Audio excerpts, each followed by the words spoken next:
ಮದುವೆ ವಿಚಾರದಲ್ಲಿ ಅನುಕೂಲಗಳಾಗುವಂತಹ ಯೋಗ ಕರ್ಕಾಟಕ. ಕಾರ್ಯವನ್ನು ಎಚ್ಚರಿಕೆಯಿಂದ ಮಾಡಲಿಲ್ಲ ಅಂತಂದ್ರೆ ಸಂಕಷ್ಟದಲ್ಲಿ ಸಿಕ್ಕಾಕೋತೀರಿ ಅಂತ. ವಾದ ವಿವಾದಗಳು ಉಂಟಾಗ್ತದೆ.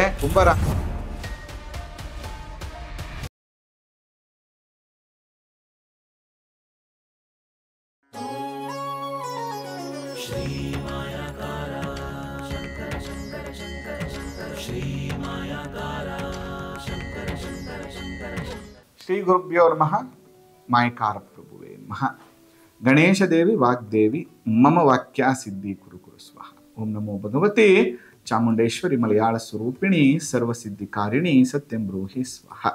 ಆರಾಧ್ಯ ದೈವನಾಗಿರುವಂತಹ ಮಲೆ ಮಾದೇಶ್ವರರ ಮನದಲ್ಲಿ ನೆನೆಯುತ್ತಾ ವಿದ್ಯಾಗುರುಗಳ ತಂದೆ ತಾಯಿಯ ಪಾದಾರವಿಂದಗಳಿಗೆ ನಮಸ್ಕಾರವನ್ನು ಮಾಡ್ತಾ ಜಗದ್ಗುರು ಪಂಚಾಚಾರ್ಯರನ್ನ ಬಸವಾದಿ ಶರಣರ ಮನದಲ್ಲಿ ನೆನೆಯುತ್ತಾ ನನ್ನೆಲ್ಲ ಪ್ರೀತಿಯ ಯೂಟ್ಯೂಬ್ ವಾಹಿನಿ ವೀಕ್ಷಕ ಬಂಧುಗಳ ಅಂತರಾತ್ಮಗಳಿಗೆ ನಿಮ್ಮ ಮುಗುರು ಮಧು ದೀಕ್ಷಿತ್ ಮಾಡುವಂತಹ ಪರಿಪೂರ್ಣವಾದಂತಹ ನಮಸ್ಕಾರಗಳು. ಹೇಗಿದ್ದೀರಿ? ಎಲ್ಲರೂ ಆರಾಮಾಗಿದ್ದೀರಾ? ಇನ್ನು ನಮ್ಮ ಚಾನಲ್ನ ಯಾರೆಲ್ಲ ಸಬ್ಸ್ಕ್ರೈಬ್ ಆಗಿಲ್ಲ ಸಬ್ಸ್ಕ್ರೈಬ್ ಆಗಿ, ಫಾಲೋ ಮಾಡಿ ಮತ್ತು ಶೇರ್ ಮಾಡಿ ಅಂತ ಹೇಳ್ತಾ ಇವತ್ತಿನ ಸಂಚಿಕೆಯನ್ನು ಪ್ರಾರಂಭ ಮಾಡೋಣ.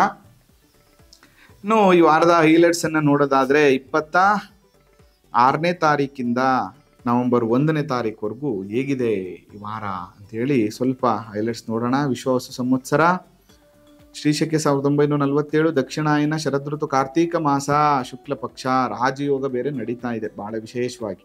ಈ ವಾರದ ಹೈಲೈಟ್ಸ್ ನೋಡೋದಾದ್ರೆ ಈ ವಾರ ಏನಂತ ವಿಶೇಷತೆಗಳೇನಿಲ್ಲ. 31ನೇ ತಾರೀಕು ಯಜ್ಞವಲ್ಕ್ಯ ಜಯಂತಿ ಇರುವಂಥದ್ದು, ನವೆಂಬರ್ 1 ಕನ್ನಡ ರಾಜ್ಯೋತ್ಸವ ಇರುವಂಥದ್ದು, ಇನ್ನು 27ನೇ ತಾರೀಕು ಕಾರ್ತಿಕ ಸೋಮವಾರ ಇರುವಂಥದ್ದು.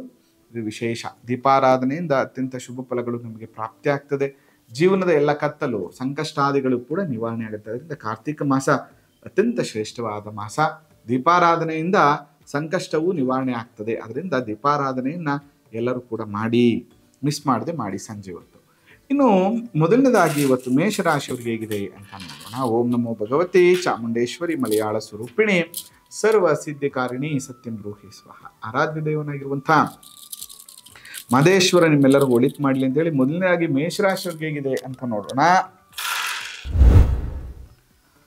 ನಮಃ ಶಿವಾಯ ನಮಃ ಶಿವಾಯ ನಮಃ ಶಿವಾಯ. 4 × 8 8 3 11 ಕವಡೆ ಅಂಗಾತ ಬಿದ್ದಿರುವಂಥದ್ದು. ಯಾಕೋ ಈ ವಾರ ಕೂಡ ಮೇಷರಾಶಿಯವ್ರಿಗೆ ಚೆನ್ನಾಗಿಲ್ಲ, ಕಷ್ಟ ಉಂಟು. ವಾರದ ಕೊನೆಯಲ್ಲಿ ಸ್ವಲ್ಪ ಅನುಕೂಲ ಆಗುತ್ತೆ. ಎಚ್ಚರಿಕೆಯಿಂದ ಮಾಡಲಿಲ್ಲ ಅಂದ್ರೆ ಮಾನ, ಗೌರವ, ಅನಾನುಕೂಲ, ಆರ್ಥಿಕ ಸಂಕಷ್ಟ ಎಲ್ಲದಕ್ಕೂ ಸಿಕ್ಕಾಕೋತೀರಾ. ನಮಗೂ ಇದಕ್ಕೂ ಸಂಬಂಧನೇ ಇಲ್ಲ ಅನ್ನುವಂಥ ರೀತಿಯಲ್ಲಿ ಮೌನವಾಗಿದ್ದು ಬಿಡಿ. ಈ ವಾರ ನಿಮ್ಮ ಕೆಲಸ ಎಷ್ಟು ಅಷ್ಟು ಮಾತ್ರ ಮಾಡಿ.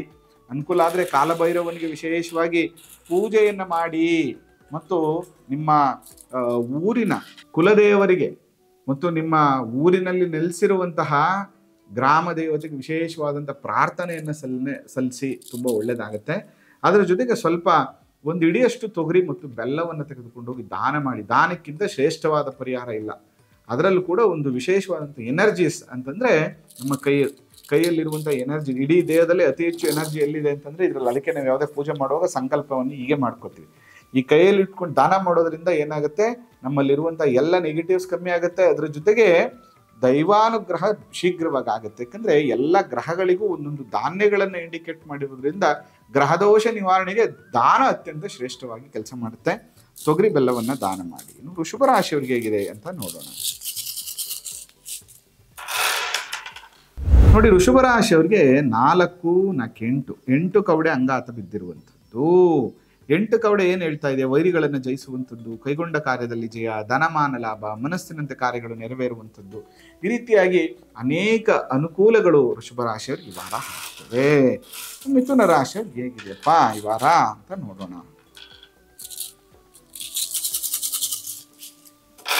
ಮಿಥುನ ರಾಶಿಯವ್ರಿಗೆ 4 × 8 8 × 12 12 2 14 ಕವಡೆ ಅಂಗಾತ ಬಿದ್ದಿರುವಂಥದ್ದು. ಧನಲಾಭ, ಆಭರಣ ಸಂಗ್ರಹ ಯೋಗ ಇದೆ. ಕಳೆದು ಹೋದಂಥ ವಸ್ತು ಸಿಗುವಂಥದ್ದು, ಧನಲಾಭ, ಶಾರೀರಿಕ ಸೌಖ್ಯ, ವ್ಯವಹಾರ ಲಾಭ, ಎಲ್ಲ ಥರ ಅನುಕೂಲನೂ ಕೂಡ ಮಿಥುನ ರಾಶಿಯವರಿಗೆ ಈ ವಾರ ಇದೆ. ಇನ್ನು ಕರ್ಕಾಟಕ ರಾಶಿಯವ್ರಿಗೆ ಹೇಗಿದೆ ಅಂತ ನೋಡೋಣ. ಕರ್ಕಾಟಕ ರಾಶಿಯವರಿಗೆ 2 4 6 7 ಕವಡೆ ಅಂಗಾತ ಬಿದ್ದಿರುವಂಥದ್ದು. ಧನಲಾಭವಿದೆ. ಬಂಧುಗಳ ದರ್ಶನದಿಂದ ಕಾರ್ಯಗಳು ನೆರವೇರುತ್ತದೆ. ಮನೆಯಲ್ಲಿ ಮಂಗಳ ಕಾರ್ಯಗಳು ನಡೆಯುವಂಥದ್ದು, ಶುಭ ಕಾರ್ಯಗಳಿಗೆ ಅನುಕೂಲ ಆಗುವಂಥದ್ದು, ಸೈಟು, ಮನೆ, ಆಸ್ತಿ, ಮದುವೆ ವಿಚಾರದಲ್ಲಿ ಅನುಕೂಲಗಳಾಗುವಂತಹ ಯೋಗ ಕರ್ಕಾಟಕ ರಾಶಿಯವರಿಗಿದೆ. ಸಿಂಹ ರಾಶಿಯವರಿಗೆ ಹೇಗಿದೆ ನೋಡೋಣ. ನೋಡಿ, ಸಿಂಹರಾಶಿಯವ್ರಿಗೆ 3, 3, 6, 3, 9, 9, 3, 12, 12 13 ಕವಡೆ ಅಂಗಾತ ಬಿದ್ದಿರುವಂಥದ್ದು. 13 ಕವಡೆ ಏನು ಹೇಳ್ತದೆ? ಸರ್ಕಾರದಿಂದ ಸಹಾಯ ಮನ್ನಣೆ, ಧನಲಾಭವಿದೆ, ಸ್ತ್ರೀ ಸೌಖ್ಯ ಚೆನ್ನಾಗಿದೆ, ಮಿತ್ರರ ಸೌಖ್ಯವೂ ಚೆನ್ನಾಗಿದೆ, ಕೀರ್ತಿ ಬೆಳೆಯುವಂತಹ ಯೋಗ ಇದೆ. ಇನ್ನು ಕನ್ಯಾ ರಾಶಿಯವ್ರಿಗೆ ಹೇಗಿದೆ ಅಂತ ನೋಡೋಣ. ಕನ್ಯಾ ರಾಶಿಯವ್ರಿಗೆ 4, 8, 8, 3, 11 ಕವಡೆ ಅಂಗಾತ ಬಿದ್ದಿರುವಂಥದ್ದು. ಕಷ್ಟ ಉಂಟು, ವಾರದ ಕೊನೆಯಲ್ಲಿ ಸುಖ ಉಂಟು. ಕಾರ್ಯವನ್ನು ಎಚ್ಚರಿಕೆಯಿಂದ ಮಾಡಲಿಲ್ಲ ಅಂತಂದ್ರೆ ಧನಮಾನ ಹಾನಿಯಾಗತ್ತೆ, ಸಂಕಷ್ಟದಲ್ಲಿ ಸಿಕ್ಕಾಕೋತೀರಿ ಅಂತ. ಕನ್ಯಾ ರಾಶಿಯವ್ರಿಗೆ ಈ ವಾರ ಕೂಡ ಅನಾನುಕೂಲವೇ. ಒಂದಷ್ಟು ಸಮಸ್ಯೆಗಳಂತೂ ಕಳೆದ ವಾರದ್ದೇ ಮುಂದುವರಿಯುವಂಥ ಸಾಧ್ಯತೆಗಳಿರ್ತದೆ.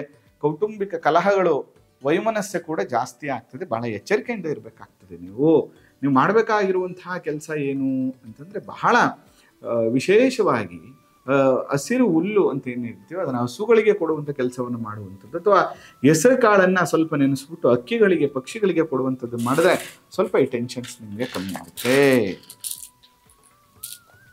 ತುಲಾರಾಶಿಯವ್ರ ಬಗ್ಗೆ ಮಾತಾಡೋಣ. ತುಲಾರಾಶಿಯವ್ರಿಗೆ ಹೇಗಿದೆ ನೋಡಿ. ತುಲಾರಾಶಿಯವ್ರಿಗೆ 4, 4, 8, 8, 12, 12, 13 ಕವಡೆ ಅಂಗಾತ ಬಿದ್ದಿರುವಂಥದ್ದು. ಸರ್ಕಾರದಿಂದ ಸಹಾಯ ಸಿಗುವಂಥದ್ದು, ಧನಲಾಭ ಸಿಗುವಂಥದ್ದು, ಸ್ತ್ರೀ ಸೌಖ್ಯ ಚೆನ್ನಾಗಿರುವಂಥದ್ದು, ಮಿತ್ರರಿಂದ ಅನುಕೂಲ, ಕೀರ್ತಿ ಬೆಳೆಯುವಂಥ ಯೋಗ ಇದೆ. ತುಲಾರಾಶಿಯವ್ರಿಗೆ ಈ ವಾರ ಬಹಳ ವಿಶೇಷವಾದಂಥ ವ್ಯಾವಹಾರಿಕವಾದಂಥ ಲಾಭಗಳು ಗಳಿಸುವಂಥ ಯೋಗ. ಇನ್ನು ವೃಶ್ಚಿಕ ರಾಶಿಯವ್ರಿಗೆ ಹೇಗಿದೆ ಅಂತ ನೋಡೋಣ. ವೃಶ್ಚಿಕ ರಾಶಿಯವ್ರಿಗೆ 3, 3, 6, 3, 9, 3, 12, 13 ಕವಡೆ ಅಂಗಾತ ಬಿದ್ದಿರುವಂಥದ್ದು. ವೃಶ್ಚಿಕದವರಿಗೆ ಸರ್ಕಾರದಿಂದ ಸಹಾಯ, ಅಂದುಕೊಂಡಂಥ ಕೆಲಸದಲ್ಲಿ ಲಾಭ, ಸ್ತ್ರೀ ಸೌಖ್ಯ, ಮಿತ್ರರಿಂದ ಅನುಕೂಲ, ಕೀರ್ತಿ ಬೆಳೆಯುವಂಥದ್ದು, ವೃತ್ತಿ ವ್ಯವಹಾರದಲ್ಲಿ ಅನುಕೂಲ ಆಗುವಂಥದ್ದು, ಮನೆಯಲ್ಲಿ ಒಂದಷ್ಟು ಸುಖದ ವಾತಾವರಣಗಳು ಪ್ರಾಪ್ತಿ ವೃಶ್ಚಿಕ ರಾಶಿಯವರಿಗೆ. ಧನುಸ್ಸು ರಾಶಿಯವ್ರಿಗೆ ಹೇಗಿದೆ ಅಂತ ನೋಡೋಣ. ಧನುಸ್ಸು ರಾಶಿಯವ್ರಿಗೆ 3, 3, 6, 3, 9, 9, 10 ಕವಡೆ ಅಂಗಾತ ಬಿದ್ದಿರುವಂಥದ್ದು. ಸುಖ ಭೋಜನ, ಆಪ್ತಮಿತ್ರರ ದರ್ಶನ ಸುಖವಿದೆ, ಕಾರ್ಯದಲ್ಲಿ ಅನುಕೂಲವೂ ಕೂಡ ಇದೆ, ಕಾರ್ಯದಲ್ಲಿ ಸಿದ್ಧಿ ಲಾಭ ಜಯಿಸುವಂತಹ ಯೋಗ ಉಂಟಾಗ್ತದೆ ಧನುಸ್ಸು ರಾಶಿಯವ್ರಿಗೆ ಅಂತ. ಇನ್ನು ಮಕರ ರಾಶಿಯವ್ರಿಗೆ ಹೇಗಿದೆ ನೋಡೋಣ ಈ ವಾರ. ಮಕರ ರಾಶಿಯವ್ರಿಗೆ 3, 3, 6, 3, 9, 10, 11 ಕವಡೆ ಅಂಗಾತ ಬಿದ್ದಿರುವಂಥದ್ದು. ಕಷ್ಟ ಉಂಟು, ವಾರದ ಕೊನೆಯಲ್ಲಿ ಸುಖ ಉಂಟು. ಕಾರ್ಯವನ್ನು ಎಚ್ಚರಿಕೆಯಿಂದ ಮಾಡಲಿಲ್ಲ ಅಂದ್ರೆ ಅನೇಕ ಸಂಕಷ್ಟಗಳನ್ನು ನೀವು ಎದುರಿಸಬೇಕಾಗ್ತದೆ. ಮಕರ ರಾಶಿಯವ್ರಿಗೆ ಅಷ್ಟೊಂದು ಚೆನ್ನಾಗಿಲ್ಲ ಈ ವಾರ. ನೀವು ಮಾಡಬೇಕಾಗಿರುವಂಥದ್ದು ಏನಪ್ಪಾ ಅಂತಂದ್ರೆ ವಿಶೇಷವಾಗಿ ಆಂಜನೇಯ ಸ್ವಾಮಿ ದೇವಸ್ಥಾನಕ್ಕೆ ಹೋಗ್ಬೇಕು, ಸಿಂಧೂರ ಅರ್ಪಣೆ ಪೂಜೆಯನ್ನು ಮಾಡಬೇಕು. ಒಂದಷ್ಟು ಸಿಂಧೂರವನ್ನು ತೆಗೆದುಕೊಂಡೋಗಿ ಆಂಜನೇಯ ಸ್ವಾಮಿಗೆ ಅರ್ಪಣೆಯನ್ನು ಮಾಡಿ ಪೂಜೆಯನ್ನು ಮಾಡಿಸ್ಬೇಕು. ಇದರಿಂದ ಎಲ್ಲ ಸಂಕಷ್ಟಗಳು ಕೂಡ ನಿವಾರಣೆ ಆಗ್ತದೆ. ಮತ್ತು ಹನುಮಾನ್ ಚಾಲಿಸನ್ನ ಈ ವಾರ ಪೂರ್ತಿ 21 ಬಾರಿ ಜಪವನ್ನು ಮಾಡಬೇಕು. ಕುಂಭರಾಶಿಯವ್ರಿಗೆ ಹೇಗಿದೆ ಅಂತ ನೋಡೋಣ. ಕುಂಭರಾಶಿಯವ್ರಿಗೆ 3, 3, 6 ಕವಡೆ ಅಂಗಾತ ಬಿದ್ದಿರುವಂಥದ್ದು. ಧನಹಾನಿಯು, ಕಾರ್ಯದಲ್ಲಿ ವಿಘ್ನಗಳು, ಅಶುಭ ವಾರ್ತೆ ಕೇಳುವಂಥದ್ದು, ಜನ ವಿರೋಧ, ವಾದ ವಿವಾದಗಳುಂಟು, ಅನಾನುಕೂಲಗಳಾಗ್ತದೆ, ವಾದ ವಿವಾದಗಳುಂಟಾಗ್ತದೆ. ಕುಂಭರಾಶಿಯವ್ರಿಗೆ ಈ ವಾರ ಸ್ವಲ್ಪ ಟೈಮ್ ಚೆನ್ನಾಗಿಲ್ಲ. ನೀವು ಮಾಡಬೇಕಾಗಿರುವಂಥದ್ದು ಅರಳಿ ವೃಕ್ಷ ಪ್ರದಕ್ಷಿಣೆ ವಾರ ಪೂರ್ತಿ. ಬೆಳಿಗ್ಗೆ ಎದ್ದ ತಕ್ಷಣ ಅರಳಿ ವೃಕ್ಷ ಪ್ರದಕ್ಷಿಣೆ ಮಾಡಿಬಿಟ್ಟು ಸ್ವಾಮಿ ದರ್ಶನವನ್ನು ಮಾಡಿ ವಾರ ಪೂರ್ತಿ ಸ್ವಲ್ಪ ಈ ಟೆನ್ಷನ್ ಕಮ್ಮಿ ಆಗುತ್ತೆ. ಇನ್ನು ಮೀನರಾಶಿಯವ್ರಿಗೆ ಹೇಗಿದೆ ಅಂತ ನೋಡೋಣ. ಮೀನರಾಶಿಯವ್ರಿಗೆ 4, 8, 8, 12, 12, 13 ಕವಡೆ ಅಂಗಾತ ಬಿದ್ದಿರುವಂಥದ್ದು. ಸರ್ಕಾರದಿಂದ ಸಹಾಯ, ಕೀರ್ತಿ, ಧನಲಾಭ, ಸ್ತ್ರೀ ಸೌಖ್ಯ, ಮಿತ್ರರಿಂದ ಅನುಕೂಲ, ಕೀರ್ತಿ ಬೆಳೆಯುವಂಥ ಯೋಗ, ಎಲ್ಲ ರೀತಿಯ ಅನುಕೂಲಗಳು ಕೂಡ ನಿಮಗೆ ಆಗ್ತದೆ. ಮೀನರಾಶಿಯವರಿಗೆ ಒಟ್ಟಾರೆಯಾಗಿ ಚೆನ್ನಾಗಿದೆ. ಬಟ್ ಆದರೂ ಕೂಡ ಜನ್ಮ ಶನಿ ಇರೋದ್ರಿಂದ ಸ್ವಲ್ಪ ಎಚ್ಚರಿಕೆಯಿಂದಿರಿ ಅಂತ ಹೇಳ್ತಾ, ಇನ್ನೂ ಯಾರು ನಮ್ಮೆಲ್ಲ ಚಾನಲ್ನ ಸಬ್ಸ್ಕ್ರೈಬ್ ಆಗಿಲ್ಲ, ಶೇರ್ ಮಾಡಿಲ್ಲ, ಸಪೋರ್ಟ್ ಮಾಡಿಲ್ಲ, ಫಸ್ಟ್ ಮಾಡಿ. ಅದರ ಜೊತೆಗೆ ಜ್ಯೋತಿಷ್ಯ ವಾಸ್ತು ಪ್ರಶ್ನೆ ಭಾಗವನ್ನು ಕಲಿಬೇಕು ಅಥವಾ ಕನ್ಸಲ್ಟೇಷನ್ ಮಾಡಬೇಕು ಅಂದರೆ ನೇರವಾಗಿ ಭೇಟಿ ಮಾಡಿ ಅಂತ ಹೇಳ್ತಾ ಸಂಚಿಕೆ ಮುಗಿಸ್ತಾ ಇದ್ದೇನೆ. ನಮ್ಮ ಆದೇಶ್ವರ ಅನುಗ್ರಹ ಸದಾ ನಿಮ್ಮ ಮೇಲೆ.